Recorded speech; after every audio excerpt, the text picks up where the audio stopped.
privilege of a lifetime is to become who you truly are. Carl Jung. September 13th, 2009.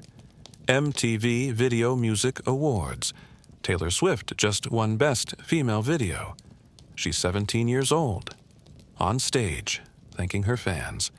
And then Kanye West walks up, takes the microphone. "Yo, Taylor, I'm really happy for you. I'ma let you finish. But Beyoncé had one of the best videos of all time." The crowd gasps. Taylor stands there confused. Beyoncé looks horrified. And Kanye for a moment seems to realize what he's done. But he can't stop. He never can. This is the pattern. Brilliance, then destruction. Genius, then chaos. Create something beautiful, then burn it down. Is Kanye West a genius destroyed by mental illness? Or is the mental illness the source of the genius? Can you separate the art from the madness? Should you even try? In our Elon Musk video, we saw shadow possession.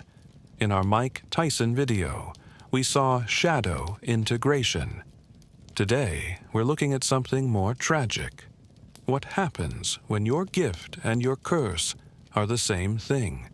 When the darkness that fuels your creativity also destroys your life? This is Kanye West's story, and it's a warning about the cost of brilliance without awareness. Chicago, 1970s, middle-class neighborhood. Not the projects, not wealth. Somewhere in between, Kanye Omari West grows up with his mother, Donda, professor of English. Smart, strong, ambitious. She raises him alone after his father, Ray, leaves when Kanye is 3 years old. Donda isn't just a mother. She's everything. Teacher, protector, believer. She tells young Kanye he's special, gifted, destined for greatness. And she's not wrong. But here's what Carl Jung understood about children who grow up being told they're special. They internalize it. The pressure becomes part of their identity. You're not just a kid anymore. You're the chosen one. And if you're not great, you're nothing. For Kanye, his father leaving creates the first wound: abandonment. The question every abandoned child asks, "What's wrong with me? Why wasn't I enough?"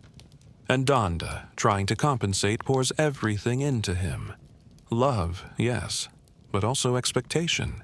The unspoken message, "You have to be extraordinary, because I sacrificed everything for you." This is where the shadow forms.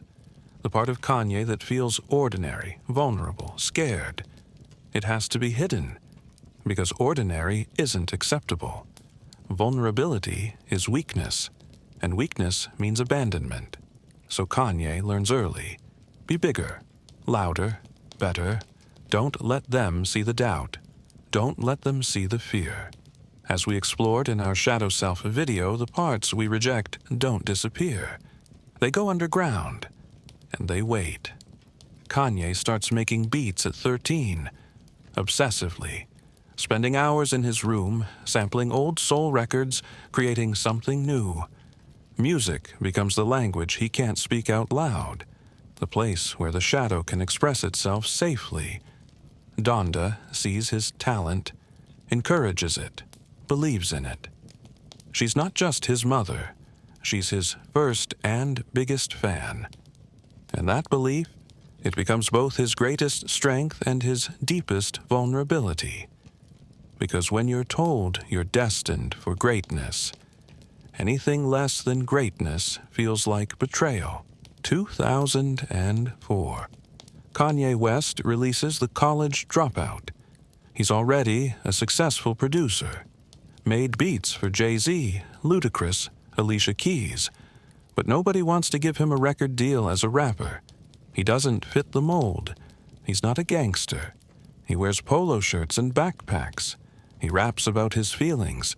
The industry says no. Over and over. You're a producer. Stay in your lane. But Kanye's shadow won't accept that. The part of him that was abandoned, that had to prove he was special, that carries his mother's belief it refuses to be put in a box, so he forces his way in, literally. After a car accident in 2002 nearly kills him, he records through the wire with his jaw wired shut, raps through the pain, makes the injury part of the art. The album drops. It's brilliant, honest, vulnerable. He raps about Jesus, his mother, his insecurities, his ambitions. It's everything hip-hop wasn't supposed to be. And it works. Kanye becomes famous, not just successful, famous. And the shadow that drove him to this point? It gets validation. You were right to fight. You were right to refuse the box. You are special. But here's the danger. When your shadow gets rewarded, it grows. It wants more validation, more proof, more recognition. September 2nd, 2005. Hurricane Katrina benefit concert. Kanye is on live TV with Mike Myers. And he goes off script. George Bush doesn't care about black people. The room freezes. Mike Myers' face. The producer's panicking, but Kanye doesn't care. He said what he felt. The shadow speaking unfiltered. And millions of people agreed with him. This moment teaches Kanye something dangerous. That his unfiltered impulses, his shadow eruptions, they can be powerful. They can be right. They can change things. But power without integration is just chaos waiting to happen. And the chaos was coming. Because in 2007, everything changed. November 10th, 2007. Donda West dies from complications after plastic surgery. She was 58 years old. The surgery was cosmetic, breast reduction and tummy tuck. Not necessary, just something she wanted. And Kanye paid for it. This is the moment everything breaks. Not just sadness, guilt. The kind of guilt that rewrites your entire story. If I wasn't famous, she wouldn't have had the money. If I wasn't famous, she wouldn't have felt the pressure to look a certain way. If I wasn't successful, my mother would still be alive. Kanye doesn't say this publicly at first, but listen to what comes next. 808s and Heartbreak. Released 1 year after her death.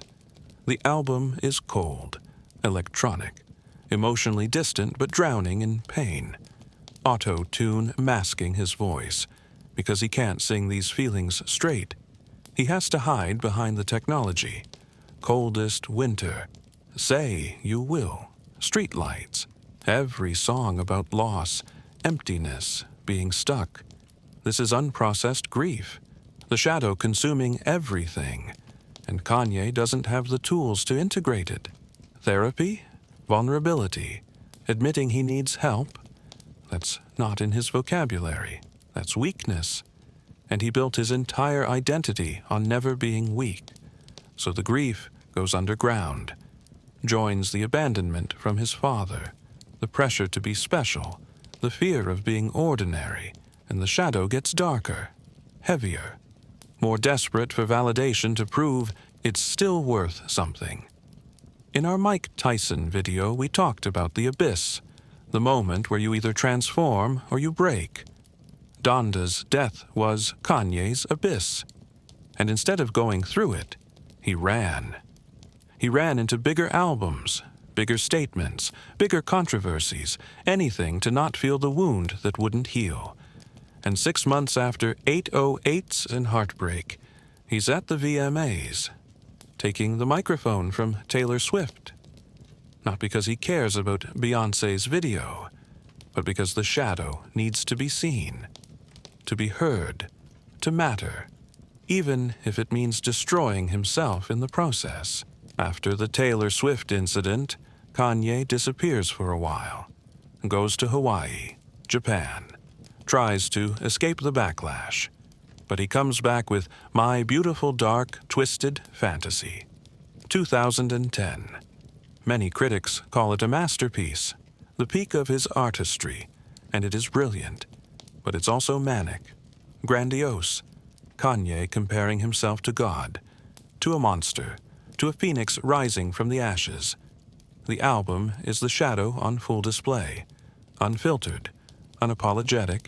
He marries Kim Kardashian, starts a fashion line, designs shoes, every project bigger than the last. The ambition isn't just about success anymore. It's about proving something. To who? Maybe to Donda, maybe to his father, maybe to himself. But the episodes start getting worse. Publicly, 2016, he's hospitalized. Exhaustion, they say, but really, it's a breakdown. Paranoia, mania, the mask slipping. He comes back and announces he has bipolar disorder. Type 1. The severe kind.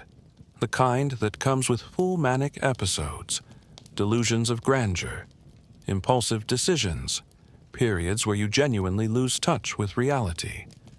And here's where it gets complicated.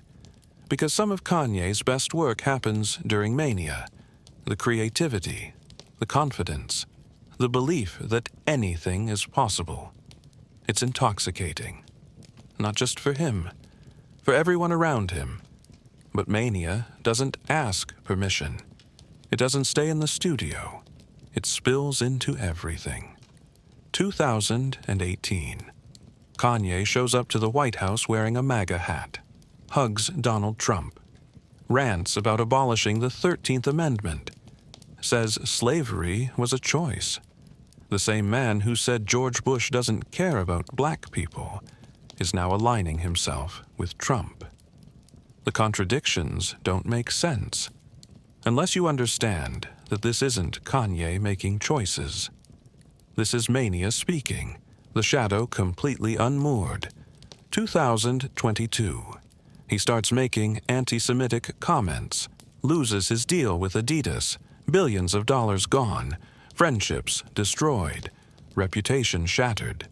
And through all of this, he refuses medication because he believes the medication kills his creativity. That being stable means being ordinary, and ordinary, remember, was never acceptable. This is the tragic paradox. Kanye genuinely believes his genius requires his madness, that you can't have the art without the chaos. That integration means death of the gift. In our Elon Musk video, we saw someone possessed by their shadow, but still functional, still building companies, still succeeding despite the chaos. Kanye is different. The shadow isn't just driving, it's burning everything down. And he's watching it happen, part of him horrified, part of him convinced this is the price of greatness. So here's the question nobody wants to ask. Would we have my beautiful, dark, twisted fantasy without the mania? Would we have 808s and heartbreak without the unprocessed grief? Is Kanye's genius because of his mental illness, or despite it? The romantic answer is that tortured artists create the best work, that suffering is necessary for great art, that darkness is the price of brilliance. But that's not what psychology says. That's not what Carl Jung says.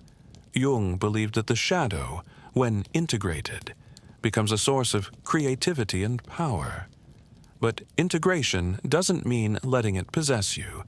It means bringing it into consciousness, choosing when to channel it, knowing when to set it down. Van Gogh cut off his ear. Sylvia Plath put her head in an oven. Kurt Cobain shot himself. Brilliant artists. Dead because they couldn't separate the gift from the curse. Kanye is still alive, but he's lost almost everything else. His marriage, his business deals, his friendships, his reputation, and the albums he's released in the last few years. They're not masterpieces. They're chaotic, unfinished. The mania isn't producing genius anymore. It's just producing noise, because here's the truth. The shadow can fuel creativity, but only when you're aware of it. Only when you're directing it. The moment it possesses you completely, it stops being a gift. It becomes a curse. Mike Tyson integrated his shadow, faced it in prison, learned to channel it consciously, and now he helps others. Elon Musk is still possessed, still tweeting at 3 a.m., still sabotaging himself. But he's functional, building rockets. Whether that lasts, we'll see. Kanye? Kanye can't tell the difference anymore between his genius and his illness, between the shadow as tool and the shadow as master. And until he does, the spiral continues. So what do we learn from Kanye West? First, creativity doesn't require madness. It requires honesty, access to your depths, willingness to feel everything. But you don't have to be destroyed by it. You can integrate it. Second, talent is not the same as awareness. Kanye is incredibly talented. But talent without self-knowledge is just a beautiful car with no brakes. Eventually, you crash. Third, the people who tell you that you need your demons to create are lying. Or they're scared. Because integrating your shadow means change. And change feels like death when your entire identity is built on chaos. Kanye believes that medication will kill his creativity, that stability means losing his gift. But what he doesn't see is that the mania is already killing it. Just slower, more publicly, more painfully. Your shadow isn't your enemy, but it's not your friend either. It's a part of you that needs to be acknowledged, understood, and integrated. Not indulged, not unleashed, integrated.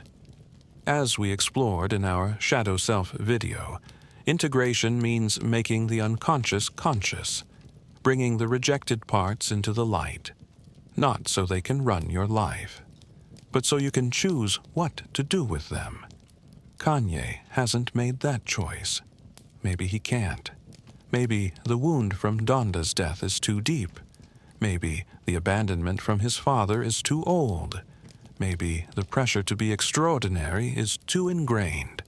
Or maybe, like all of us, he's just scared. Scared that if he lets go of the chaos, there's nothing underneath. That ordinary Kanye, vulnerable Kanye, the kid who just wanted his father to stay, isn't enough.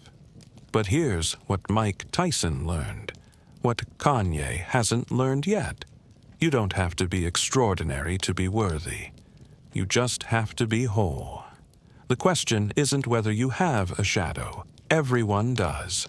The question is, will you integrate it, or will you let it burn your life down? Kanye is still burning. The question is whether he'll learn to stop before there's nothing left. And for you, watching this, the question is the same. What part of your creativity, your ambition, your drive, is actually your shadow running the show? And are you willing to look at it honestly? Because genius doesn't require madness. But madness, left unintegrated, will eventually destroy even genius. Kanye West is the warning. Mike Tyson is the proof that another way exists. Which path will you choose? If you want to understand the relationship between creativity and mental illness, and how to channel your shadow into art without being destroyed by it, I recommend a few books. Man and His Symbols by Carl Jung is the foundation. How the unconscious speaks through creativity, dreams, and symbols. Touched with Fire by K. Redfield. Jameson explores the connection between bipolar disorder and artistic genius. She's a clinical psychologist who also has bipolar disorder herself. It's honest, clinical, and compassionate. An Unquiet Mind by the same author is her memoir. Living with bipolar disorder while being a world expert on it, the struggle between medication and mania. Incredibly relevant to Kanye's story. The War of Art by Stephen Pressfield is about creative resistance, why we sabotage our own work, how to show up anyway, essential for anyone creating anything. The Artist's Way by Julia Cameron is practical, a 12-week program for unlocking creativity. Not Jungian, but extremely useful for integrating your creative shadow safely. All links are in the description. Some are affiliate links, which means if you buy through them, it supports this channel at no extra cost to you. I only recommend books I've read and believe are valuable. If you don't have time to read full books, I use Blinkist for 15-minute summaries. Audible is also great for audiobooks. Links to both in the description. If Kanye's story resonated with you, let me know in the comments. Do you believe creativity requires chaos? Or can you be stable and still create great work? Have you ever confused your shadow with your gift? And if you found this valuable, hit the like button. It helps more people find these videos. Subscribe for weekly deep dives into psychology, shadow work, and the patterns that run our lives. New videos every Monday at 9 a.m. Eastern Time. Next week, we're looking at Andrew Tate. Love him or hate him, his persona is one of the most deliberately constructed in modern media. What's he hiding? What's he selling? And why do millions of young men believe him? Subscribe so you don't miss it. Thanks for watching. I'll see you in the next one.